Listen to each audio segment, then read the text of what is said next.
మన ప్రభువును మన రక్షకుడునైన యేసుక్రీస్తు ప్రభు వారి పరిశుద్ధమైన నామంలో ఈ ఉదయకాల వాక్య ధ్యానంలో వీడియో ద్వారా వీక్షిస్తున్న విశ్వాసులకు, సంఘమునకు, సేవకులకు, సకల పరిశుద్ధులకు కృపయు సమాధానము, దేవుని కృప సమాధానము దేవుని మందిరములో నుండి మీకు కలుగునుగాక. దేవుడు మిమ్మలను మీ కుటుంబములను దీవించునుగాక. ఆమేన్. ఉదయకాల వాక్యదానము సంఖ్యాకాండము 6వ అధ్యాయము 22, 23, 24, 25, 26 వచనాలు ధ్యానం చేసుకుందాం.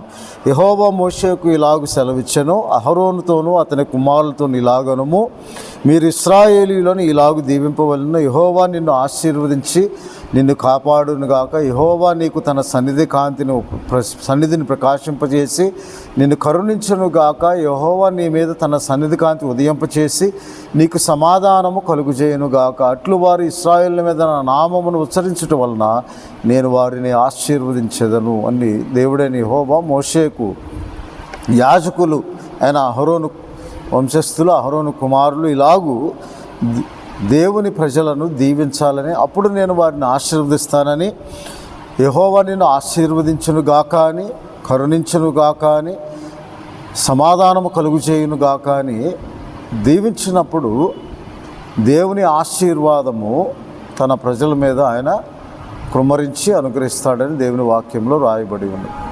యాజకులను ఎందుకు ఏర్పాటు చేసుకున్నాడంటే దేవుడు ద్వితీయోపదేశ కాండము 10వ అధ్యాయంలో ఇలాగూ మోషే తిరిగి ద్వితీయ ఉపదేశం చేస్తూ ఇశ్రాయేలీయులకు 19 సంవత్సరం పైప్రాయం గల వారందరినీ ఆ అరణ్యంలో దేవునికి విరోధముగా తిరుగుబాటు చేసి నశించిన వారి సంతానములో నుండి 19 సంవత్సరంలో పైప్రాయం గల వారందరూ తిరిగి వాగ్దాన భూమిలో ప్రవేశింప చేయటానికి ముందు ఆయన దేవుని చిత్త ప్రకారము మోషే ఎలాగో వాగ్దాన భూమిలో ప్రవేశింపడని యెహోషువను నియమించి, యెహోషువ మీద చేతులుంచి జ్ఞానాత్మపూర్ణుడగినట్లు యెహోషువ ఇక మీదట ముందుకు నడుస్తాడని, నీవు నా పరిశుద్ధతను సన్మానించకుండా నేను రాయితో మాట్లాడమంటే నీవు కొట్టినందున, నీవు నా పరిశుద్ధతను సన్మానించినందున నా మాట వినకపోవటం వలన నీవు వాగ్దాన భూమిలో ప్రవేశించమని మోషేకు చెప్పిన తరువాత మోషే తిరిగి ద్వితీయోపదేశం 20 సంవత్సరం పైప్రాయం గల వారందరితో ఇశ్రాయేలును ఎలాగో దేవుడు విడిపించాడు, ఏ దేవుడు తోడై ఉన్నాడో, ఆ దేవుని పేరు ఏమిటో, ఆ దేవుడు ఏమి చేశాడో, ఆ దేవునికి విరోధముగా తమ పితరులు చేసిన వాటిని జ్ఞాపకం చేస్తూ మీరు అలాగూ చేయవద్దు, ఇలాగూ చేయండి, దేవుడు ఆజ్ఞను అనుగ్రహించాడు, ఆజ్ఞను అతిక్రమింపవద్దని చెప్పి ఆయన తిరిగి ద్వితీయోపదేశం చేస్తూ ద్వితీయోపదేశ కాండం 10వ అధ్యాయంలో యాజకుల యొక్క సేవా పరిచర్యను గురించి వివరిస్తూ 8వ వచనంలో, నేటి వరకు జరుగునట్లు యెహోవా నిబంధన మందసమును మోయుటకును, యెహోవా సన్నిధిని నిలుచుటకును, ఆయనను సేవించి ఆయన నామమును బట్టి దీవించుటకు లేవీ గోత్రపు వారిని ఆ కాలంలో యెహోవా ఏర్పరచుకొనెను అని దేవుని వాక్యంలో, వారిని దీవించడానికి దేవుడు యాజకులను ఏర్పరచుకున్నాడని, వారిని ఆయన ఏర్పరచుకొని ఆయన పరిచర్య జరిగించుటకు, ఆయన నామమును బట్టి దీవించుటకు ఆయన ఏర్పరచుకున్నాడని ద్వితీయోపదేశ కాండంలో యాజకుల యొక్క ధర్మమును జ్ఞాపకం చేస్తూ, సంఖ్యాకాండము మనం చదువుకున్న 6వ అధ్యాయం 22వ వచనంలో దేవుడు మోషేకు ఇలాగ సెలవిచ్చి, అహరోను కుమారులు ఇలాగూ నా ప్రజలను ఇశ్రాయేలు దీవించాలి, అప్పుడు నేను వాటిని ఆశీర్వదిస్తానని దేవుని వాక్యంలో రాయబడి ఉంది. కాబట్టి ఆ ఆశీర్వాదము మనము పొందుకోవాలంటే దేవుని సన్నిధిలో, దేవుని మందిరంలో దేవుని యాజకులు మనల్ని దీవించడం ద్వారా దేవుడు ఆశీర్వదిస్తాడని మనం నమ్మి ఆయన సన్నిధికి వచ్చి ఆ యాజకులు చేసే ప్రార్థన ఎలాగంటే 2వ దినవృత్తాంత గ్రంథంలో మనము చాలాసార్లు చదువుకున్న వాక్య భాగంలో 2వ దినవృత్తాంత గ్రంథము 30వ అధ్యాయము 27వ వచనంలో, అప్పుడు లేవీలైన యాజకులు లేచి జనులను దీవింపగా వారి మాటలు వినబడెను, వారి ప్రార్థన ఆకాశమందున్న పరిశుద్ధ నివాసమునకు చేరెను అంటాడు. ఆ యాజకులు ఎక్కడి నుంచి ప్రార్థన చేస్తారంటే దేవుని మందిరములో నుండి, దేవుని పరిశుద్ధ స్థలములో నుండి. ఆయన పరిశుద్ధ స్థలంలో నీకు సహాయం చేయునుగాక అని 20వ కీర్తనలో రాయబడిన మాట ప్రకారము అది యాజకులు దీవించడం వలన వారు చేయు ప్రార్థన, మనపక్షంగా చేయు ప్రార్థన, అది పరిశుద్ధ నివాసములకు చేరే ప్రార్థనగా ఉంటుంది. అది ఈ లోకములో, భూలోకములో పరిశుద్ధ నివాస స్థలమైన ఆయన మందిరంలో చేయు ప్రార్థన. ఆ దీవించుటకు ప్రారంభము ప్రార్థన. ఆ దీవెన మనం పొందుకోవడానికి దేవుడు యాజకులను ఏర్పాటు చేసి ఇలాగ ఆశీర్వదించాలి. దేవుడి మిమ్మల్ని ఆశీర్వదించునుగాక, కరుణించునుగాక, మీకు సమాధానము కలుగుజేయునుగాక అని యాజకులు దీవించినప్పుడు దేవుడు మనల్ని ఆశీర్వదిస్తాడని దేవుని వాక్యంలో రాయబడి ఉంది. కాబట్టి ఆయన కీర్తన గ్రంథం 20వ అధ్యాయంలో దావీదు భక్తుడు చేసిన ప్రార్థనలో 20వ అధ్యాయంలో సియోన్లో నుండి నిన్ను ఆదుకొనుగాక అంటాడు. అనగా సియోనును దేవుడు కోరుకుని ఆపత్కాలమందు యెహోవా నీకు ఉత్తరమిస్తాడు, యాకోబు దేవుని నామం నేను ఉద్ధరించునుగాక, పరిశుద్ధ స్థలములో నుండి ఆయన నీకు సహాయం చేయనుగాక, సియోన్లో నుండి నిన్ను ఆదుకొనుగాక. ఎందుకు సియోన్లో నుండి ఆదుకుంటాడు అంటే ఆయన తన నివాస స్థలముగా సియోన్ను కోరుకుని ఉన్నాడు. 132వ కీర్తనలో ఇలాగ దేవుని వాక్యంలో రాయబడి ఉంది. 12, 13, 14 వచనాల్లో యెహోవా సత్య ప్రమాణం దావీదుతో చేసెను, ఆయన మాట తప్పని వాడు. యెహోవా సియోనును ఏర్పరచుకొని ఉన్నాడు, తనకు నివాస స్థలముగా దాన్ని కోరుకొని ఉన్నాడు. ఇది నేను కోరిన స్థానము, ఇది నిత్యము నాకు విశ్రమ స్థానముగా ఉండును. నేను నివసించేదను, దాని ఆహారం నేను నిండారులుగా దీవించేదను అని దేవుని వాక్యంలో రాయబడి ఉంది. అక్కడ దాని యాజకులను 16వ వచనంలో రక్షణను వస్త్రముగా ధరింపచేసేదను, దానిలో భక్తులు బిగ్గరగా ఆనందగానము చేసేదరు. అందుకే కీర్తన గ్రంథం 134వ అధ్యాయం 2, 3 వచనాల్లో మనం ఏం చేయాలంటే పరిశుద్ధ స్థలం వైపు మన చేతులెత్తి యెహోవాను సన్నతించాలి. అప్పుడు భూమి ఆకాశం సృజించిన యెహోవా సియోన్లో నుండి నిన్ను ఆశీర్వదించును గాక అని దేవుని వాక్యంలో రాయబడి ఉంది. కాబట్టి ఆ సియోన్ను ఆయన కోరుకుని ఉన్నాడు. అందుకే సియోన్లో నుండి నిన్ను ఆదుకుంటాడు, నీ కోరికను సిద్ధింపజేసి నీ ఆలోచన యావత్తు సఫలపరిచి నీ ప్రార్థనలన్నీ యెహోవా నిన్ను సఫలపరుస్తాడు. సియోన్ భూమి ఆకాశం సృజించిన యెహోవా నిన్ను ఆశీర్వదించును గాక, సియోన్లో నుండి నిన్ను ఆదుకొనును గాక, ఆయన పరిశుద్ధ స్థలంలో నీకు సహాయం చేయునుగాక. ఆ పరిశుద్ధ స్థలంలో జనులను యాజకులు, దేవునిచే ఏర్పాటు చేయబడిన దేవుడు ప్రతిష్ఠించిన యాజకులు దీవింపగా మీకు ఆ సహాయం కలుగుతుందని, మనకు ఆ సహాయం కలుగుతుందని దేవుని వాక్యము సెలవిస్తుంది. కాబట్టి ఆయన పరిశుద్ధ స్థలంలో నుండి మనకు సహాయము, అందుకే దేవుడే మనకు సహాయమును కేడమునై ఉన్నాడు అని దేవుని వాక్యంలో రాయబడి. కీర్తనల గ్రంథం 27వ అధ్యాయంలో ఇలాగ దేవుని వాక్యంలో భక్తుడైన దావీదు ఇలాగ ప్రార్థించి దేవుని యొక్క కృపను బట్టి తనకు సహాయం ఎలాగూ కలిగిందో దేవుని వాక్యంలో కీర్తన గ్రంథం 27వ అధ్యాయం 7వ వచనంలో, 28వ అధ్యాయం 7వ వచనంలో, 6, 7 వచనంలో యెహోవా నా విజ్ఞాపన ధ్వని ఆలకించి ఉన్నాడు, ఆయనకు స్తోత్రము కలుగునుగాక. యెహోవా నా ఆశ్రయము, నా కేడము, నా హృదయము ఆయన యందు నమ్మకించెను గనుక నాకు సహాయం కలిగిను. కావున నా హృదయము ప్రహర్షించుచు ఉన్నది, కీర్తనలతో నేను ఆయన్ను స్తుతించుచు ఉన్నానని దేవుని వాక్యంలో రాయబడింది. సియోన్లో నుండి ఆయన పరిశుద్ధ స్థలంలో మీకు సహాయం చేయనట్లుగా యాజకులు మనం దీవించాలి. అది దేవుని సన్నిధికి వచ్చి దేవుని సన్నిధిలో మనం చేయు ప్రార్థనలో మన పక్షంగా యాజకులు చేయు ప్రార్థన, పరిశుద్ధ నివాస స్థలంలోకి చేరి దేవుడు మనల్ని ఆశీర్వదించే ప్రార్థన, అది ఆయన యందు భయభక్తులతో మనము కూడిన దైనందిన జీవితంలో ఆయన వాక్యమును ధ్యానించేవారముగా, ఆయనకు ప్రార్థించేవారముగా, ఆయన నామమును కొనియాడువారముగా, ఆయన నామమును ఘనపరచేవారముగా, ప్రాముఖ్యంగా ఆయన ప్రేమించేవారముగా, ఆయన వాక్యమును కీర్తించేవారముగా మనం ఉండినప్పుడు, మన ఆరాధన ఆత్మ సంబంధమైనదిగా ఉండినప్పుడు, మన విశ్వాసముతో కూడిన ఆత్మతో మనం దేవుని స్తుతించినప్పుడు, ఆరాధించినప్పుడు మనకు దేవుని ఆశీర్వాదము దేవుని సన్నిధిలో నుండి అది దేవుడు ఆశీర్వదించే ఆశీర్వాదము. అందుకే దావీదు భక్తుడు ఏమంటాడు సమూయేలు గ్రంథంలో ఇలాగూ దావీదు భక్తుడు ప్రార్థన చేస్తూ, అయ్యా నీవు నా కుటుంబమును ఆశీర్వదించు ప్రభువా, నీవు ఆశీర్వదించిన యెల్లా ఆ ఆశీర్వాదము నిత్యం ఆశీర్వాదకరముగా ఉంటుందని దావీదు భక్తుడు ప్రార్థన చేస్తాడు. ఆ 2వ సమూయేలు గ్రంథము 7వ అధ్యాయంలో ఇలాగ దేవుని వాక్యంలో రాయబడి ఉన్నది, ప్రభువా నీవు నాకు సహాయమును అనుగ్రహిస్తావని, నీవు నా కుటుంబాన్ని ఆశీర్వదిస్తావని దేవుని వాక్యంలో నీ సెలవిచ్చిన మాట. 2వ సమూయేలు గ్రంథం 7వ అధ్యాయము 18వ వచనంలో దావీదు రాజు లోపల ప్రవేశించి యెహోవా సన్నిధిని కూర్చుండి ప్రార్థన చేశాడు. ఆ ఆశీర్వాదమును పొందుకోవటానికి, దేవుడు ఆశీర్వచించి ఆశీర్వచనమును పొందుకోవటానికి, ఆ ఆశీర్వచనంగా దేవుడు అనుగ్రహించిన వాగ్దానమును పొందుకోవటానికి, దేవుడు చెప్పిన మాటను జ్ఞాపకం చేసుకొని ప్రభువా మరలా ఆయనకు ప్రార్థన చేసి అక్కడ దేవుని సన్నిధిలో కూర్చోండి ఇలాగూ మనవి చేస్తున్నాడు. నా ప్రభువా ఇంతగా హెచ్చించుటకు నేను ఏ పాటి వాడు, నా కుటుంబము ఏ పాటిది తండ్రి, నీ దృష్టికి మేము ఎంత హెచ్చుగా చేసిందంత నీ దృష్టికి కొంచెమైనను ప్రభువా నీవు కలగబోవు దాని గురించి నాకు సెలవిచ్చి ఉన్నావు. నా ప్రభువా ఏమి చెప్పుకుందునని చెప్పి దేవుని వాక్యంలో రాయబడి ఉన్నది. కాబట్టి ఇలాగూ దావీదు దేవుని వాగ్దానం గురించి ప్రార్థిస్తూ 28వ వచనంలో యెహోవా నా ప్రభువా మేలు దయచేయుదునని నీవు నీ దాసుడినై నాకు సెలవిచ్చావు. నీవు దేవుడు కనుక నీ మాట సత్యము. దయచేసి నీ దాసుడినైన నా కుటుంబము నిత్యము నీ సన్నిధి ఉన్నట్లు దాన్ని ఆశీర్వదించుము. యెహోవా నా ప్రభువా నీవు సెలవిచ్చి ఉన్నావు, నీ ఆశీర్వాదము నుండి నా కుటుంబము నిత్యము ఆశీర్వదింపబడును గాక అని ప్రార్థన చేస్తూ ఉన్నాడు. అలాగే మొదటి దినవృత్తాంతములు 17వ అధ్యాయంలో ఎప్పుడైతే ప్రార్థన చేసాం మళ్ళీ తిరిగి అదే ప్రార్థనను మనము వివరణాత్మకంగా అర్థం చేసుకుంటే 27వ వచనంలో ఇప్పుడు నీ దాసుని సంతతి నిత్యము నీ సన్నిధి ఉండినట్లుగా దాన్ని ఆశీర్వదించని అనుగ్రహించి ఉన్నావు.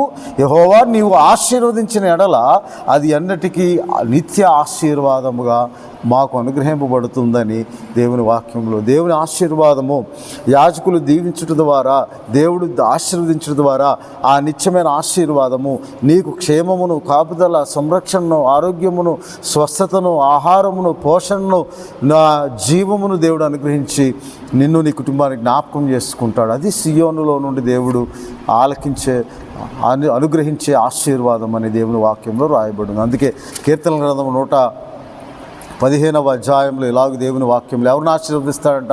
13వ వచనంలో పిన్నలనేమి పెద్దలనేమి తన యందు భయభక్తులు గల వారిని యెహోవా ఆశీర్వదించును. యెహోవా మిమ్మును మీ పిల్లలను వృద్ధి పొందించును. భూమి ఆకాశమును సృజించిన యెహోవా చేత మీరు ఆశీర్వదింపబడిన వారు. ఎవరు వాళ్ళు అంటే దేవుని సన్నిధులు నిలవబట్టుకు యోగ్యత కలిగిన వారు. 24వ కీర్తనలో ప్రభువా ఆయన పరిశుద్ధ స్థలంలో 3వ వచనం నిలవదగిన వాడెవడు?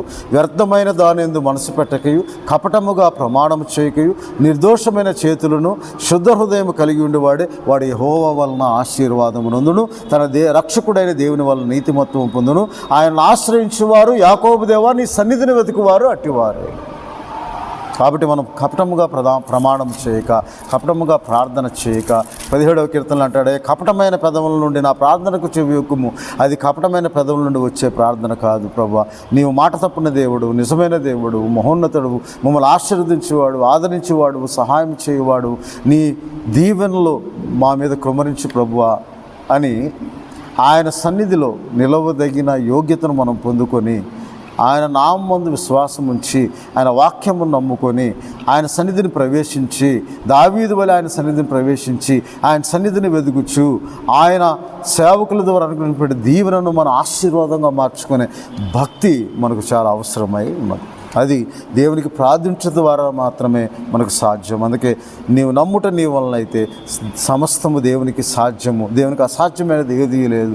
దేవుని దీవెన నీకు ఆశీర్వాదంగా మార్చుకోవాలంటే నీ నమ్మకమును విశ్వాసంగా మార్చుకొని ఆ విశ్వాసము స్థిరలో అయ్యుండి విశ్వాసముతో ఉన్న నేనైతే నీతి గలవాడనై నీ ముఖదర్శనం చేసేదనని నీ సన్నిధిలో ప్రవేశించి కీర్తన గ్రంథం 17వ అధ్యాయం 15వ వచనంలో నేను మేల్కొన్నప్పుడు నీ స్వరూప దర్శనంతో నేను ఎదుర్కొంటాను, నా ఆశను తీర్చుకుంటాను. ఎందుకనగా దేవుడు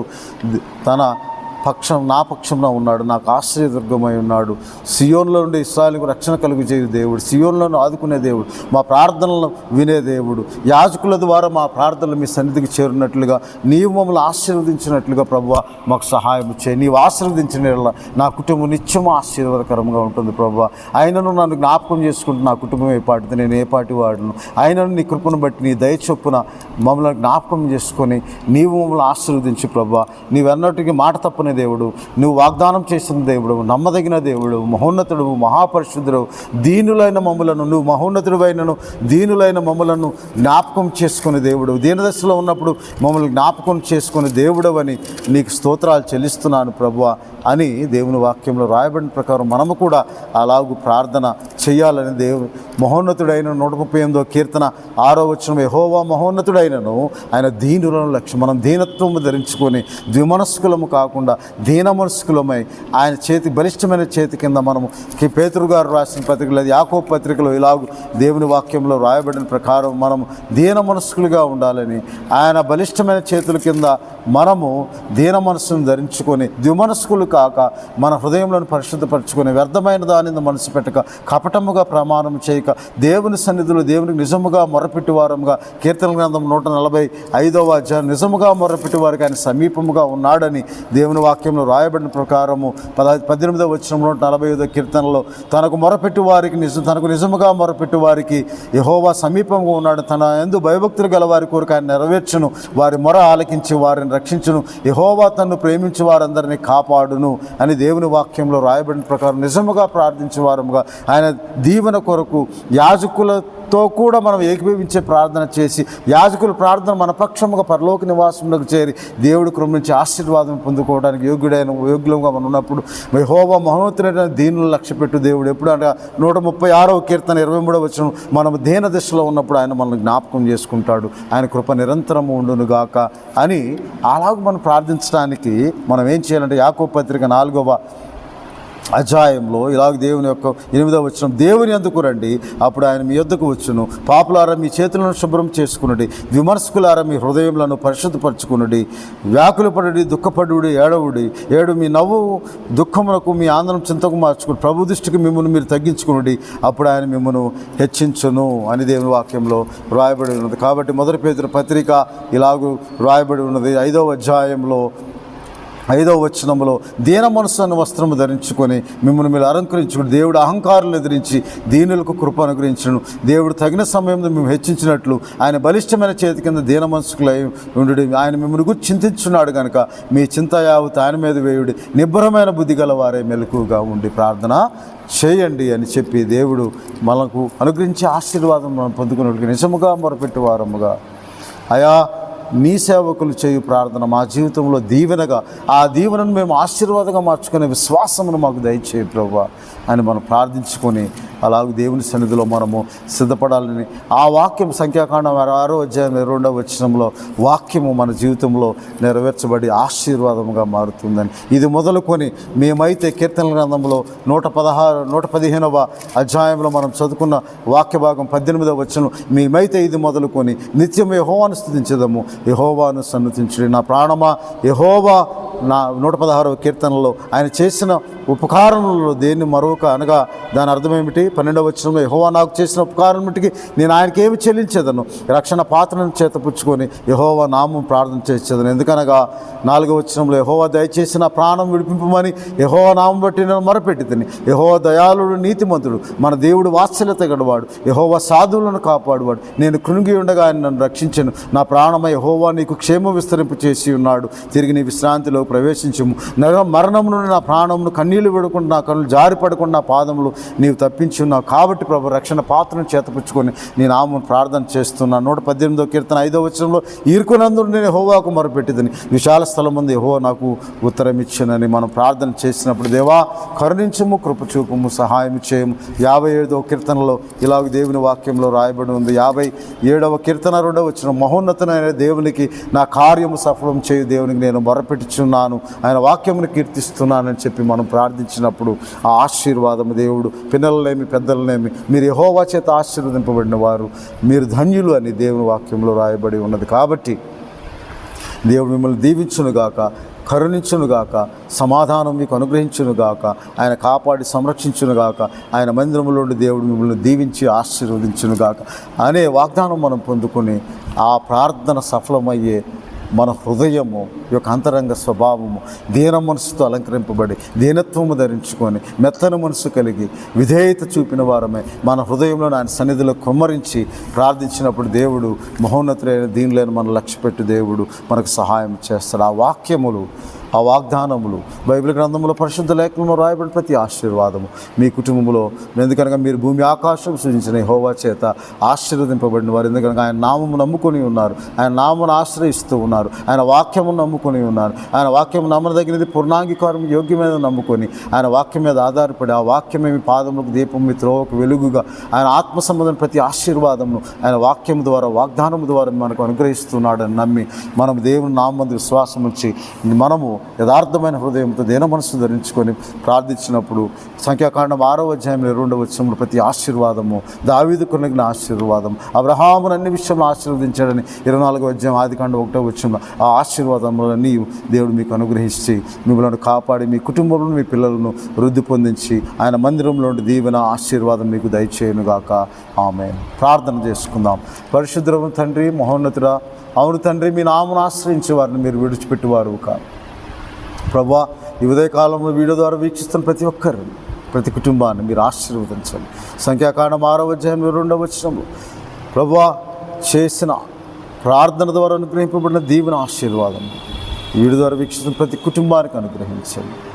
ప్రతి విధమైన సమస్యను తొలగించి మీ దీవెన ఆశీర్వాదం మీ దయ వలన అనుగ్రహించి మీ కృపకు పాత్రలుగా ఎంచినట్లు సహాయం దయచేయండి ప్రభా. రక్షణ పాత్రను చేతపుచ్చుకొని ప్రార్థన చేస్తూ ప్రతి ఒక్కరికి ప్రార్థన చేస్తూ అనారోగ్యంతో వారిని ముట్టి స్వస్థపరచండి. పరిపూర్ణమైన ఆరోగ్యం, సంపూర్ణమైన స్వస్థత దయచేయండి. ఇది బదులుకొని మేమైతే నిరంతరం మా దేవుడిని యెహోవాను స్తుతిస్తాము ప్రభా. మీ సన్నిధిలోని చేయబడి ప్రార్థన మీరు ఆలకించి మా ప్రార్థనలు సఫలపరచు దేవుడు అని. వివాహం కొరకు ఎదురు చూస్తున్న బిడ్డలు జ్ఞాపకం చేసుకోండి. గర్భఫలం కొరకు ఎదురు చూస్తున్న బిడ్డలు జ్ఞాపకం చేసుకోండి ప్రభువా. ఉద్యోగ ప్రయత్నముల బిడ్డలను జ్ఞాపకం చేసుకో. ప్రతి కుటుంబాన్ని మీరు దర్శించి మీ దీవెనలు మెండుగా అనుగ్రహించి ప్రభువా మీ సన్నిధిని వెతుకువారుగా, మీ నామమును ఆశ్రయించేవారుగా, మీ మహోన్నతులైనను దేవుడు దీనిలో లక్ష్యపెట్టు దేవుడని, దీని దశలో ఉన్నప్పుడు మమ్మల్ని జ్ఞాపకం చేసుకున్నాడని రక్షణ పాత్రను చేత పట్టుకుని యెహోవా నామమును కృతజ్ఞతాస్తుతులు స్తోత్రం చెల్లించినట్లు గల కృపను ప్రతి ఒక్కరికి దయచేయండి ప్రభువా. ఈ మాసం మొదటి దినాన మేము ప్రార్థిస్తూ మే నెల మొదటి దినాన్ని ప్రతి ఒక్కరి కొరకు ప్రార్థన చేయొచ్చు. మా ప్రభువును రక్షకుడైన యేసుక్రీస్తు వారి పరిశుద్ధమైన నామమున మా కుటుంబముల కొరకు, బిడ్డల కొరకు, సంఘము కొరకు, సేవకుల కొరకు, సకల పరిశుద్ధుల కొరకు ప్రార్థన చేయించున్నాం తండ్రి. ఆమేన్. మన తండ్రి అయిన దేవుని ప్రేమ, ప్రభువును రక్షకుడైన యేసుక్రీస్తు వారి కృప, పరిశుద్ధాత్మనిచ్చే ఆదరణ, ఆయన మందిరంలో దీవెన, పరలోకపు ఆశీర్వాదం, ఆత్మ సంబంధం ప్రతి ఆశీర్వాదం దేవుడు మీకును మీ కుటుంబాలకు అనుగ్రహించి మిమ్మల్ని జ్ఞాపకం చేసుకొని ఆయన వాక్యమును వాగ్దానముగా మీ జీవితంలో నెరవేర్చి మీకు సియోన్లో నుండి ఆదుకొని మీకు సహాయం చేసి సియోన్లో నుండి మిమ్మల్ని ఆశీర్వదించునుగాక. ఆమేన్. దేవుడు మిమ్మల్ని దీవించునుగాక. ఆమేన్.